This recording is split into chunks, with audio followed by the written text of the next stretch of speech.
இதுல எந்த நேரம் ஒரு புறம் இருந்தாலும் எல்லா கூட்டங்களிலும் காங்கிரஸ் கட்சியை துரோகின்னு தொடர்ந்து திமுக விமர்சித்து வராங்க.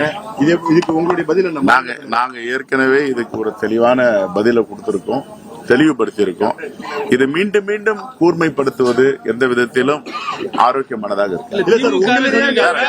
காங்கிரஸ் பங்கேற்கும் இந்தியா கூட்டணியுடைய கூட்டத்தில் திமுக பங்கேற்காது. மற்ற கட்சிகளுடைய தேச நலன் சார்ந்த விஷயங்கள்ல குரல் கொடுப்போம். நேற்று அதிகாரப்பூர்வமா திமுக அறிக்கை கொடுத்திருக்காங்க. அவங்களுடைய கட்சி, அவங்களுடைய முடிவு. நான் என்ன சொல்ல முடியும்? இது எங்க காங்கிரஸ் தான் குற்றச்சாட்டுறாங்க. காங்கிரஸுடைய துரோகத்தால திமுக தோழருடைய மனம் காயப்பட்டிருக்குன்னு சொல்றாங்க. எங்க high command will take decision.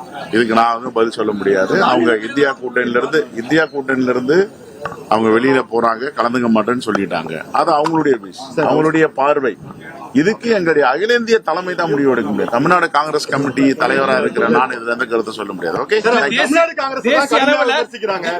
Congress கடுமையா விமர்சிக்கிறாங்க. அதுக்கு மாநில தலைவரா உங்களுடைய பதில் இல்லையா? திடீர்னு விட்டுட்டு போயிட்டாங்க.